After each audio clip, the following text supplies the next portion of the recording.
Welcome to the deep dive. Today we're taking on a story that sits right at this really volatile intersection. We're talking true crime, pioneering music, and some pretty big unresolved legal questions. Exactly. Our mission basically is to quickly pull out the critical facts about the September 2015 murder of Byron Cox, the artist known as Dex Osama. And really understand why, almost a decade on, the official legal record of his killing seems to have, well, just vanished.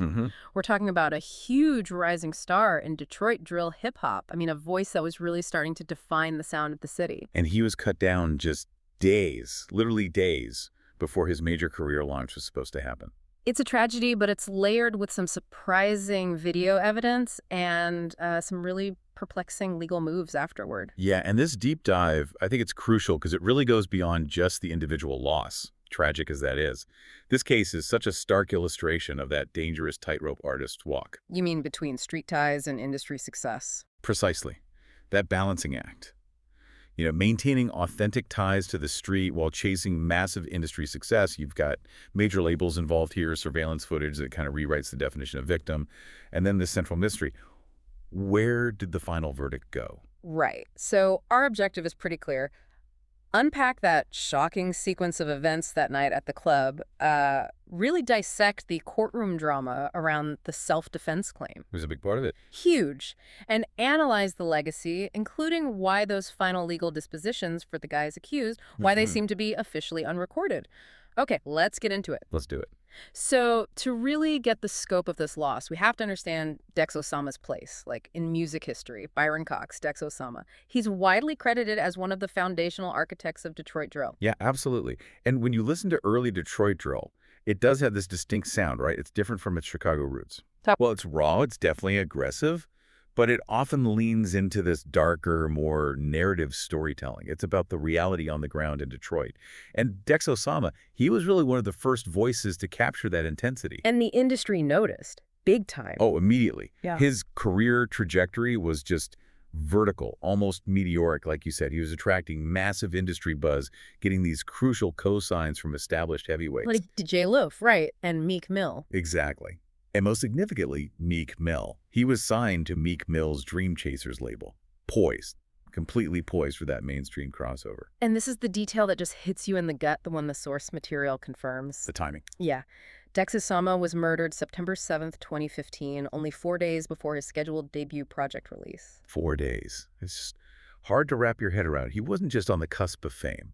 He'd signed the papers, the music was recorded. He was hours away, practically, from sharing it with the world. That closeness, it just underscores this immense lost opportunity. Not just for him, obviously, but for that whole Detroit sound he was pushing forward. But here's where it gets, well, unsettling, maybe. If you connect the dots, look at the bigger picture. Dex Osama was the second young, really talented artist signed or heavily linked with Dream Chasers to be murdered in just 2 years. After Lil Snoop in 2013? Yes. Right. So it raises this really important question, one the sources suggest people were definitely asking back then. Does this pattern show some kind of fundamental flaw in how the industry handles talent so deeply connected to these volatile street environments? Or is it just the tragic price of staying authentic? Maybe. Or maybe a bit of both. Is it just a consequence of keeping those real-life ties even as fame is calling? Either way, the label had lost 2 rising stars to street violence very quickly. It creates this chilling narrative about, well, the price of authenticity, maybe. Okay, let's shift to the specific events of September 7th, 2015. We're at the Crazy Horse Strip Club, Southwest Detroit. It's late, around 4:00 a.m. And the key thing here, it seems, is this wasn't some planned hit, not a premeditated ambush. This sounds like a spontaneous situation that just spiraled completely out of control. The sources paint this picture of a really tense atmosphere inside the club that night. Testimony revealed Dex Osama was there with his girlfriend, Chantel Sturdivant. Who actually worked at the club. Right. And the catalyst for the trouble, it was surprisingly, maybe mundane is the wrong word, but very personal, emotionally charged. Yeah, it's fascinating how quickly something relatively small just exploded. Testimony stated Dex Osama got enraged, really angry, when his girlfriend was getting ready to dance for a specific customer. A guy they both knew, apparently. A guy they both knew. And his reaction was just pure Dominance, jealousy. He angrily confronted her, poured champagne on her, told her to stop working, get dressed. Wait, hold on. So the spark for this whole fatal chain of events wasn't like rival crews or drug stuff. It stemmed from him objecting to his girlfriend doing her job, dancing for someone he knew. That's what the testimony indicates, yeah. Wow. That's an incredible detail. It really emphasizes the emotional spur-of-the-moment feel of this whole thing. Precisely. And that internal dispute, that argument between them, it then triggered a wider argument between two groups of men who were already there in the club. And things escalated quickly from there. Very quickly. That argument moved outside, into the parking lot near a gas station right next door. Okay, and this leads us to the absolutely crucial sequence, the part revealed by the surveillance footage, which totally twists that standard victim versus aggressor narrative we usually expect. Yeah, this is key. The source is confirmed and authorities confirmed. Dex Osama was the first person to fire a weapon that night. Really? The first shot came from him? Yes. Authorities confirmed one shot inside the club during that initial argument, and then another shot outside. This was shortly before he himself was fatally shot near the gas station. So he left the club premises? He left, but was hit by gunfire just moments later nearby. The fact that the person who ended up being the victim actually initiated the gunfire, well, that fundamentally changes the legal game for the suspects. Okay, so that detailed Dex Osama firing first, that becomes the absolute linchpin for the defense. Absolutely. Police charged two men, Otis Davis, who was 46 at the time, and Dietrick Odums, 31. And what were the specific charges? They were serious. Otis Davis faced open murder, possession of a firearm by a felon, and felony firearm. Odums, because his role was seen as less direct in the actual killing, faced assault with intent to murder plus the firearm charges. That open murder charge for Davis, that's significant, isn't it? It is. It basically gives the jury options they could decide between first-degree murder, second-degree murder, or even manslaughter, potentially. It reflects the messy circumstances, the ambiguity. And the courtroom proceedings were apparently pretty intense. That surveillance video showing the whole sequence, it was played for the judge, Kenneth King. Right. And his reaction was interesting. He condemned the whole thing, called the conduct stupid, outrageous. But even with that video, he ruled both men had to go to trial. He basically said the video speaks for itself. But the defense immediately latched on to Dex firing first. Davis's lawyer, the one facing open murder, argued classic self-defense, claimed Davis believed Dex Osama had a gun and was an active threat when Davis shot him.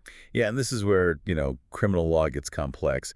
The whole legal argument revolves around this concept of aggressor status. Meaning, if Dex Osama introduced deadly force into the situation by firing first, he kind of complicated his own status as a simple victim under the law. The defense could then argue that Davis acted out of a reasonable fear for his own life or the lives of others, even if the outcome was tragically fatal. Okay, I get that he fired first, but they were outside the club by then, right? And Davis ultimately shot and killed him. Doesn't the fact that, someone ended up dead or that the fight moved location, doesn't that weaken a self-defense claim? It definitely makes it messier, no question. It's not clean cut. Yeah. But the defense only really has to establish that Davis feared imminent serious harm right at that specific moment he fired. And remember, Odums' lawyer had a different strategy. His client wasn't facing murder, so his goal was just to minimize Odums' involvement, separate him from the fatal shot itself. Point out he was charged with assault, not the open murder charge Davis had. So the whole case basically boiled down to how you interpret those chaotic final seconds caught on that video. Pretty much. What exactly happened in that moment and what was Davis's state of mind? But, okay, the legal outcome itself, that's just one piece here. There's this other, highly visible detail from that night that makes the whole story even more complicated. And it leads us to maybe the biggest mystery in this case. Right. Go on. Okay, here's where it gets really interesting, maybe a bit wild. Video evidence exists showing the rapper Kash Doll. Her real name is Arkisha Knight.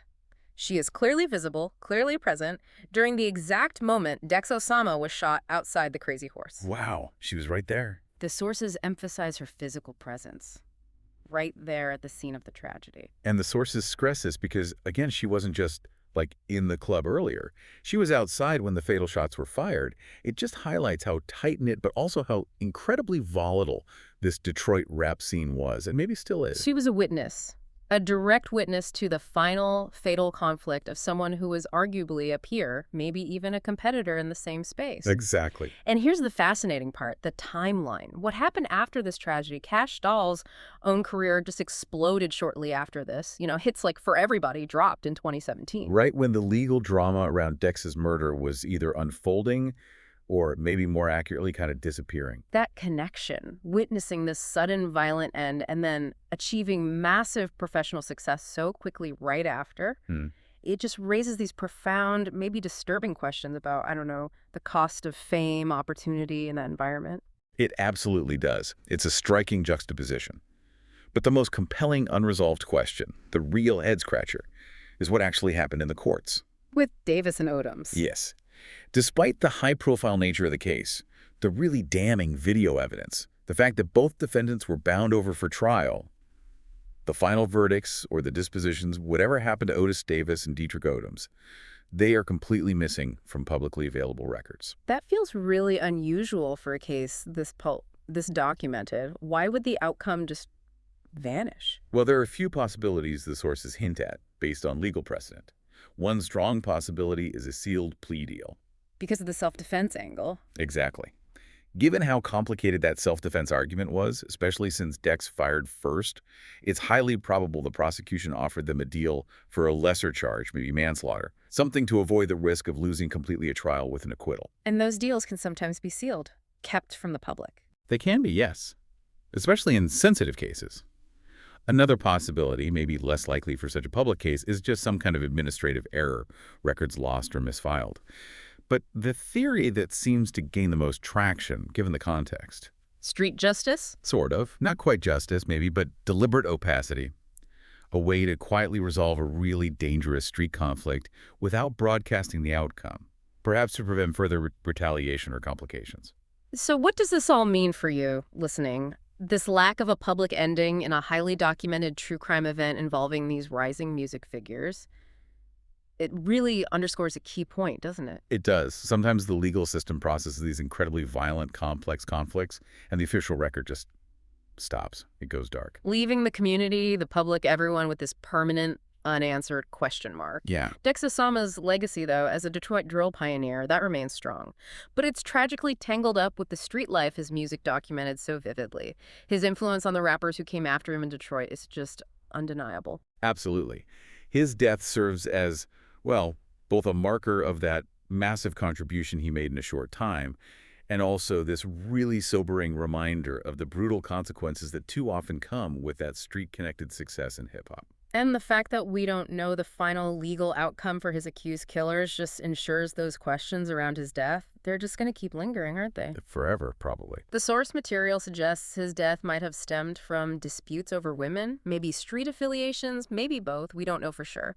But given that legal defense of self-defense, because Dex fired first, and the fact the final verdict is missing, it leaves you wondering, right? About the lines blurring. Yeah. What are the real life and the legal distinctions between, say, a planned execution and just a spontaneous conflict that spirals totally out of control in that kind of environment? And how does that distinction or the lack of clarity around it ultimately shape the legacy someone leaves behind? That's the core question, isn't it? It is. We encourage you to keep exploring that complex intersection, street culture, music fame, and these often murky legal outcomes. Lots to think about there.